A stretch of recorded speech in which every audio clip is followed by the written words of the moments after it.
Hello भाई, राजो भाई, कैसे हो सब लोग भाई? नमस्ते, गेम शो, सत श्री अकाल, अस्सलाम वालेकुम, गेम नाचो, कैसा क्या, राम राम गाइस, कैसे हो सब? आई होप सब बड़े हो गए, नहीं होगे तो हो जाओगे, ठीक है भाई। जैसा भी हो भाई, बढ़िया हो ही जाता है एक टाइम बाद सब कुछ, ठीक है। तो अभी अगर कुछ बुरा भी चल रहा है तो ऐसा मत सोचना बुरा है, कभी ना कभी अच्छा टाइम आएगा, ठीक है। तो we are back with another video. Financial management हम लोग पढ़ रहे थे बिजनेस में, तो मैंने ये सोचा है कि सिलेबस तो देखो ऑन ट्रैक अपना वैसे भी चल रहा है, ठीक है। तो ऐसा कोई देर नहीं हो रही। तो वैसे मंडे में तुम्हें पता है 2 वीडियो डालता था, अकाउंट्स प्लस बिजनेस, बट मैंने सोचा अब सिर्फ अकाउंट्स की डालेंगे, बिजनेस की ट्यूसडे शिफ्ट कर देंगे, इकोनॉमिक्स की वेडनेसडे, ठीक है। फिर वो सेम ही आ जाएगा, तो ठीक है। तो मैंने कहा क्योंकि सिलेबस तो ऑन ट्रैक चल ही रहा है, तो अगर मेरा मन हुआ करेगा तो कभी कभी मैं संडे को अकाउंट्स की वीडियो डाल दिया करूंगा, बट वैसे तो ऑन ट्रैक चल रहा है। तो मैंने अब 3 से 2 कर दिया अकाउंट्स की वीडियो, और मैंने कहा ठीक है चलो अभी ऐसे चलने देते हैं, देखते हैं अगर जरूरत पड़ेगी तो फिर बढ़ा देंगे, कोई टेंशन नहीं है, ठीक है। So we are back with another chapter क्या तो पढ़ रहे थे ऑलरेडी, फाइनेंशियल मैनेजमेंट, ठीक है। तो इसमें हमारा पहला पार्ट मैंने बनाया था, उसमें हम लोगों ने क्या क्या पढ़ा था। उसमें हम लोगों ने बेसिकली फाइनेंशियल मैनेजमेंट के बारे में पढ़ा था कि फाइनेंशियल मैनेजमेंट होती क्या है।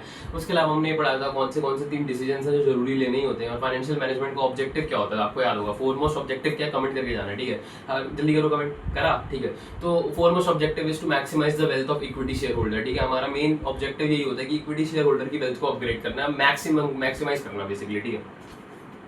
तो आज का देखो हम लोग को टॉपिक है फाइनेंशियल प्लानिंग। हम लोग को सिर्फ फाइनेंशियल प्लानिंग करना है और आज का टॉपिक खत्म हो जाएगा। अगले में मैं आप लोग को फाइनेंशियल लेवरेज पढ़ाऊंगा, और उसकी लास्ट क्लास में मैं आपको वर्किंग कैपिटल और बेसिकली अपना कैपिटल बजटिंग वो सब पढ़ा दूंगा। फिर ये चैप्टर खत्म हो जाएगा। चार क्लास ये चैप्टर ले रहा है, इसके अगला शायद 2-3 ले ले, उसके अगला जो है वो शायद 4 ले ले। ऐसी 3-4 क्लास में मैं हर 3-4 मतलब बेसिकली हर 3-4 वीडियो में एक चैप्टर खत्म होता चला जाएगा, ठीक है। हम लोग को फाइनेंशियल मैनेजमेंट पढ़ना है, ठीक है। तो अब क्या है, बेसिकली सबसे पहले हम लोग को क्या है, फाइनेंशियल प्लानिंग होता क्या है, ठीक है। तो financial planning basically means plan करना कि हम लोग को कितना फंड रेज करना पड़ेगा और कौन से सोर्सेज से रेज करना पड़ेगा, ठीक है। फाइनेंशियल प्लानिंग से हम लोग अपनी फंड की बेसिकली रिक्वायरमेंट निकालते हैं कि कितने फंड की हमें जरूरत होगी और कहाँ से हम लोग उसको बेसिकली रेज करेंगे। इसको हम बोलते हैं फाइनेंशियल प्लानिंग, ठीक है। फाइनेंशियल प्लानिंग में 2 चीजें होती है, देखो एग्जैक्ट डेफिनेशन भी अगर मैं पढ़ूँ तो financial planning is the process of estimating the fund requirement of a business, मतलब कितने फंड्स की जरूरत है, and specifying the source of fund, मतलब कहाँ से रेज करेंगे, डेट से करेंगे, इक्विटी से करेंगे, वगैरह वगैरह, ठीक है। This is financial planning. अब फाइनेंशियल प्लानिंग का प्रोसेस क्या होता है, सबसे पहले ना हम फाइनेंशियल प्लानिंग करते हैं। प्लानिंग जो हम बताया हमेशा फ्यूचर के लिए करते हैं, ठीक है। तो हम लोग सबसे पहले प्रोसेस में सेल्स फोरकास्ट करके चलते हैं। हम लोग मान लेते हैं कि हमारी कितनी सेल्स होने वाली है, ठीक है। ये प्रोसेस है, ऐसे याद रखना होगा, ठीक है। इसकी शॉर्ट फॉर्म तो मैंने ऐसी कोई बनाई नहीं है, अब तो देख लेना, चलो उसकी बना देंगे, ट्राई करेंगे, कुछ बन जाए तो तुम लोग बताना कुछ बनेगा, ठीक है। तो अब देखो फाइनेंशियल प्लानिंग का प्रोसेस क्या है। सबसे पहला है कि सेल्स फोरकास्ट, मतलब हम लोग फोरकास्ट करेंगे कि हम लोग को कितनी सेल्स होगी, ठीक है। क्योंकि देखो मैंने तुम्हें बताया मेरे को 2 चीजें करनी होती है कि तो कितना फंड रिक्वायरमेंट होगा हमें और कितना कौन से सोर्स से होगा, ठीक है। 2 चीजें हमें बतानी होती है, ठीक है। तो सबसे पहले हम सेल्स फोरकास्ट करेंगे कि हमारी कितनी सेल्स होगी, ठीक है। उस हिसाब से हम लोग अपना फाइनेंशियल स्टेटमेंट बनाएंगे, ठीक है। अब जब सेल्स हमें पता चल गया इतनी हुई, उसके सामने हमने स्टेटमेंट बना, फाइनेंशियल स्टेटमेंट बना दिया, ठीक है। तो हमें को एक एक्सपेक्टेड प्रॉफिट पता चल जाएगा, कितना हमें प्रॉफिट होगा, ठीक है। इससे क्या पता चलता है कि हमको इंटरनल से कितना मनी जुगाड़ हो जाएगा, मतलब हमारे पास जो रिटेन अर्निंग्स है उससे कितना मनी मिल जाएगा, तभी हम देखेंगे कि और कितना रेस करना है, ठीक है। तो ये यहाँ तक करने का मेन पर्पस ये था कि हम लोग को ये पता चल जाए कि हम लोग अपने इंटरनल सोर्सेज से कितना पैसा रेस कर, मतलब कितना बेसिकली ला सकते हैं पैसा, जिससे हम ये बेसिकली निकाल सकें कि हमें बाहर से कितना रेस करना पड़ेगा, ठीक है। इंटरनल से कितना मिलेगा पैसा और बाहर से कितना रेस करना पड़ेगा, ठीक है। तो सेल्स फोरकास्ट करेंगे सबसे पहले, उस हिसाब से स्टेटमेंट बनाएंगे, उससे पता चलेगा कितना प्रॉफिट होगा, ठीक है। अब वो प्रॉफिट में मान लेंगे कि हमने इतना रिटेन अर्निंग रख लिया तो उसको हम यूज कर सकते हैं, ठीक है। तो रिटेन अर्निंग में इंटरनल सोर्स से कितना पैसा मिलेगा, फिर उसके हिसाब से देखेंगे हमें एक्सटर्नल सोर्स से कितना रेस करना है और कौन से सोर्स से रेस करना है, डेट से करना है या इक्विटी से करना है, ठीक है। फिर लास्ट में हम लोग कैश बजट भी बना लेते हैं कि शॉर्ट टर्म में जो पैसा यूज होगा वो कहाँ से रेज होगा, वो कहाँ से जुगाड़ होगा, ठीक है। तो कैश बजट बना लेते हैं जो शॉर्ट टर्म के पैसे के लिए नीड्स के लिए होता है, ठीक है। फिर आ जाता है objective of financial planning. Financial planning का ऑब्जेक्टिव क्या है, ठीक है।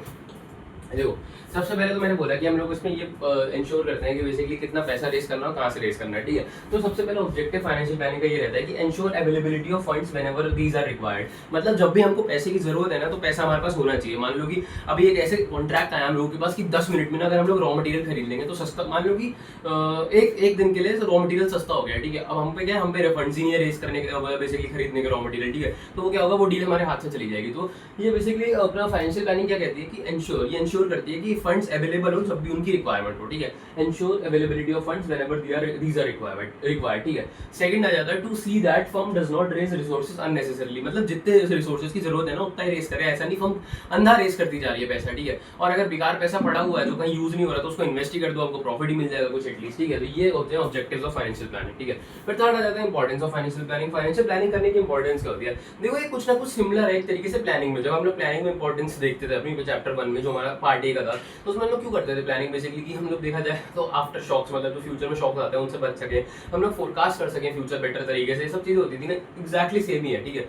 तो देखो इंपॉर्टेंस ऑफ फाइनेंशियल प्लानिंग है, सबसे पहला it makes the firm better prepared for future. देखो अगर हम लोग 2-3 आइडियाज को पहले देख लेंगे कि ये कंडीशन भी हो सकती है, ये कंडीशन भी हो सकती है, तो हम अगर उन दोनों के हिसाब से काम करके चलेंगे, पहले से प्लानिंग करके चलेंगे, तो हम लोग उनको बेटर फेस कर पाएंगे, ठीक है। तो make the firm better prepared for future, ठीक है। Second, helps in avoiding shocks and surprises, ठीक है, क्योंकि तुम्हें पता है जो बिजनेस अब जो आसपास का एनवायरनमेंट है वो भी एवर चेंजिंग है, हमने जहाँ पे पार्टी में पढ़ा था, ठीक है।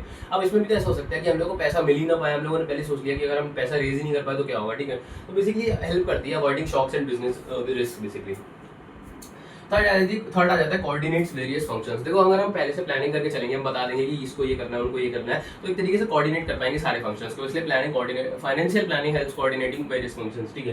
फोर्थ आ जाता है प्रॉपर यूटिलाइजेशन ऑफ फाइनेंस, ठीक है। अगर हम अच्छे से बेसिकली इसमें देखो इकलौती चीज ये भी नहीं बताता फाइनेंशियल प्लानिंग की बेसिकली कितना रेस करना है, कहाँ से रेस करना है, ये भी कहता है कि कहाँ इन्वेस्ट करना है जो कितना अच्छा रहेगा हमारे लिए, ठीक है। तो बेसिकली ये भी बताता है कि प्रॉपर यूटिलाइजेशन ऑफ फाइनेंस कैसे हो, ठीक है। अगर हम ऐसे काम करेंगे तो हमारा यूटिलाइजेशन होगा फाइनेंस का एकदम प्रॉपरली, ठीक है।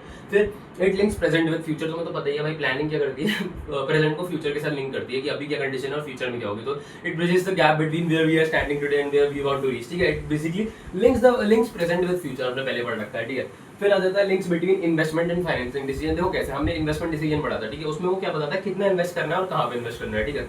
फाइनेंशियल डिसीजन हमें बताता है कितना रेस करना है और कहाँ से रेस करना है। तुम देखो फाइनेंशियल प्लानिंग भी तो सेम है, ठीक है। वो एक तरीके से ये बताती है कितना रेस करना है और कहाँ से रेस करना है, और बाद में एक तरीके से ये भी बताती है कि उसको कैसे यूटिलाइज करना है। तो वो लिंक करती है इन्वेस्टमेंट डिसीजन को फाइनेंशियल डिसीजन से, ठीक है। फिर लास्ट आ जाता है makes evaluation of actual performance easier, controlling पड़ा था, ठीक है।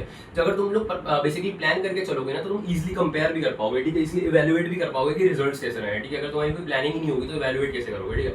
अब इधर भी तुमने फाइनेंशियल प्लानिंग पहले से कर रखी थी, तो जब भी रिजल्ट आए तो तुमने उनको कंपेयर किया, तुमने इवैल्यूएट किया कि सब काम सही से हुआ या नहीं हुआ। बट अगर प्लानिंग ही नहीं की होती तो इवैल्यूएट किसे करते हैं, ठीक है। तुम्हारे पास कोई स्टैंडर्ड ही नहीं होता तो किसके अगेंस्ट उसको कंपेयर करते हैं जो हमारा एक्चुअल रिजल्ट है उसको, ठीक है। तो इतना ही रखेंगे आज की क्लास में, ज्यादा कुछ रखना ही नहीं है, ईजी से छोटे छोटे पार्ट्स में पढ़ते जाएंगे और चैप्टर खत्म कर देंगे, ठीक है। बिल्कुल वो नहीं, मतलब एकदम से प्रेशर नहीं देना कि एकदम से ये पढ़ा दिया एक टॉपिक में पढ़ाता हूँ डेली का, उसको रिवाइज करो और अकाउंट्स के जो भी मैंने कराया उसके डेली क्वेश्चन करो। इतना करते रहोगे तो भाई बोर्ड में फोड़ दोगे मेरे साथ। ट्रस्ट में उस समय सैम्पल पेपर्स वगैरह बहुत सारी चीजें सॉल्व करेंगे, जो इंपॉर्टेंट क्वेश्चन थे सबको सॉल्व करेंगे, तो मैं पूरी गारंटी दूंगा बोर्ड बढ़िया जाएंगे तुम्हारे, ठीक है। तो इतना ही रखेंगे आज की वीडियो में।